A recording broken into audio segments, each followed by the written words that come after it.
I was gonna hold off on making this video because, believe me, I'd like to distance myself from this game as much as humanly possible. Sorry, Stickman. Nah, you just don't see the vision, Shalov. It's got that sauce, bro. F you. But in one of my most recent videos, I took a quick jab at Sonic Heroes, and that led to a comment. And I'm not gonna say who wrote it just to keep that person anonymous, but basically I called Sonic Heroes an unfun game. And the comment basically reads, Sonic Heroes combat is not fun because I'm not playing the quote-unquote right way. So now I'm making this video, and I'm going to break down exactly why Sonic Heroes does not work and why, despite its best efforts, it is not fun or well designed at all. Now, usually I do cut this game some slack because I researched it and I do know about the, for lack of a better term, nightmare of development and how Takashi Iizuka basically made the whole game by himself, at least the level design. But when we have takes like this, I'm not gonna pull any punches. So enough preamble, let's start with the first reason this game does not work. First off, the game is just not built correctly. Now, what I mean when I say this is that on a technical level, Sonic Heroes is not structurally sound. The controls are slippery, Sonic has this weird acceleration, and once you hit top speed and you try to turn in any direction, you just go flying in that direction with really hard to control turning. The combat is just boring and unintuitive. I'll get into why the combat is way more flawed later, but let's continue. The level design, besides, Seaside Hill and Ocean Palace, are poorly designed, with either having extremely linear hallways like Metropolis or Power Plant, relying heavily on the combat, which is already not fun to perform, and with it being required for you to progress in most levels. Or the level has this stupid gimmick for like the entire level, like Casino Street, with these janky ass pinball sections that in no way actually work like a pinball. Like, they got it right in Sonic Adventure, but fucking like, what? I kid you not, the Sonic Frontiers pinball section is more fun than whatever this is. And don't get me started on the stage length. Most of these levels can go for 8 fucking minutes, man. Do you really want to play some of the worst level design in the series for 8 minutes per act?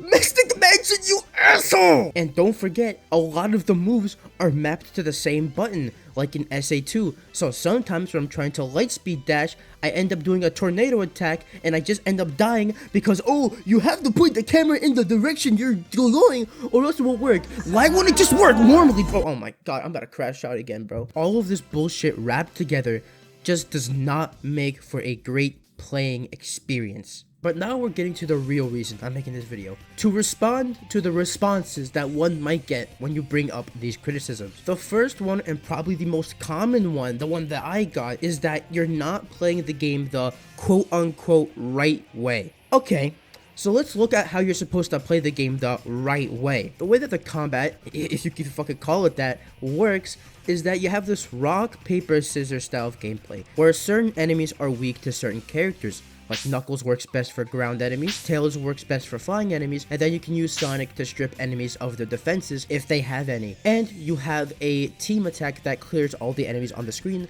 once you get that meter filled up. As you go on the game, you level up your characters and they become stronger and gain new abilities, and eventually you get to level 3 where they are at their strongest, and basically you don't even have to switch anymore because you just use fucking Sonic to power through everything. Chowmix does a really great job at basically breaking down how the whole game works, but I feel like that's the crux of the issue. The fact that I had to watch a tutorial on how to play the game the right way kind of shows how poorly the game relays info. So there's my first issue.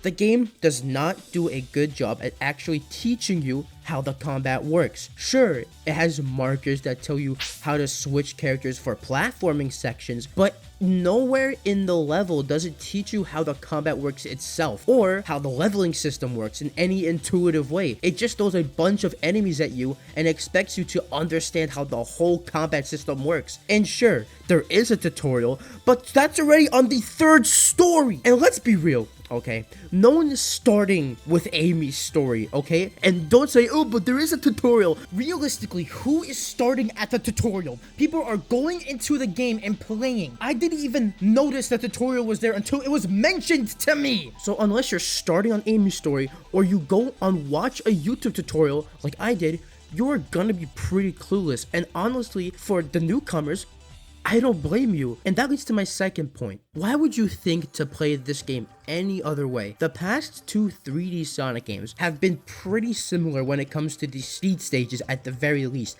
even in some of the mech stages. So coming into this game, you would expect it to play at least somewhat similarly, but instead the whole gameplay loop has changed. And for newcomers, they will 100% be caught off guard by this. And it doesn't help that the game, again, doesn't teach you in any helpful way how to play the game until the third story. So the new player is probably not gonna have a good time because they don't know how to play quote unquote the right way. And that kind of leads to my third point. The fact that you have to play the game the right way to have fun is bad game design. And I know someone is gonna be in my comments saying, you just don't want your games to have skill, but Sonic has always been like that. It rewards repeat playthroughs to master the game and level, so you have to learn how to play the right way.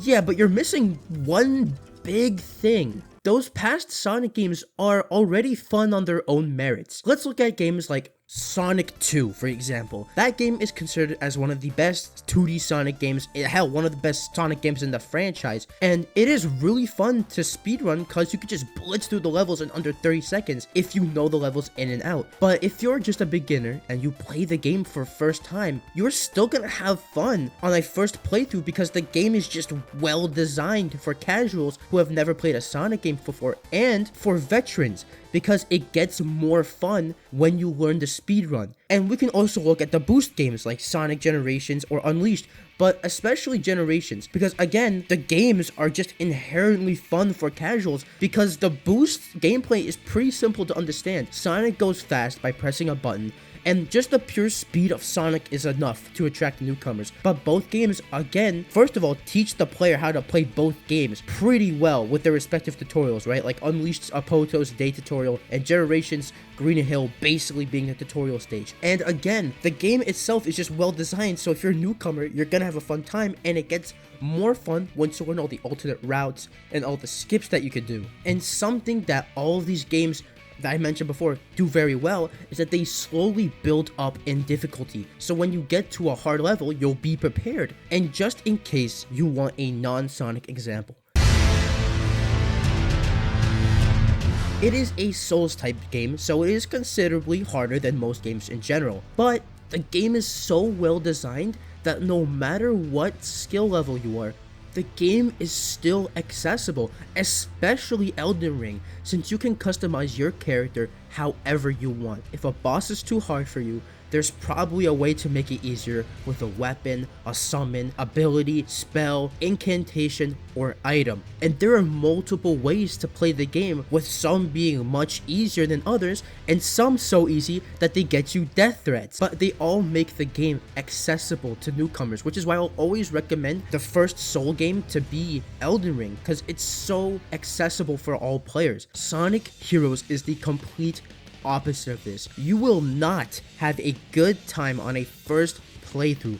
You will struggle because the game is not designed for newcomers. It is such a departure from the past games, so it will be a whiplash for newcomers, or at least people playing this type of game for the first time. And in order to attempt to have fun, you need to learn this combat system that isn't taught to you unless you're aware of the tutorial, which for most newcomers are not. So if you are playing any other way, you are playing the quote-unquote wrong way. And that's the crutch of it. If you're funneled down playing one way in order to even try and have fun, that's bad game design. No good game I know funnels you down playing one way just to have fun. Sure, if you want to get good at it, yeah, you have to learn the mechanics, but the game has to be fun off rip.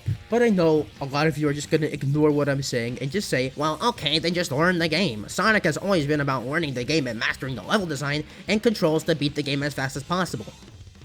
Nah. No, I'm good. I don't want to do that. Why would I? It's like Reggie the Legend says. If it's not fun, why bother? I feel like people forget what a first impression is. If I played the game and I beat it 4 fucking times and I did not enjoy my experience, why the hell would I go back to learn the game, to try and have fun? Again, games like Sonic 1, 2, 3, Mania, Superstars, Adventure, Adventure 2, Colors, Unleashed for the most part, Generations, Frontiers, Rush, Rush Adventure. Most Sonic games are fun games just by themselves. So when I beat them, I feel compelled to learn them and master them, and they become even more fun. Heroes is not fun and only gets kind of fun when I go back and learn how to play the game one specific way. So yeah, no thank you. But yeah, when it comes down to it, Heroes just doesn't work. The game itself is just not technically designed well, and in order to have a semblance of fun, you need to learn how to play the game the right way.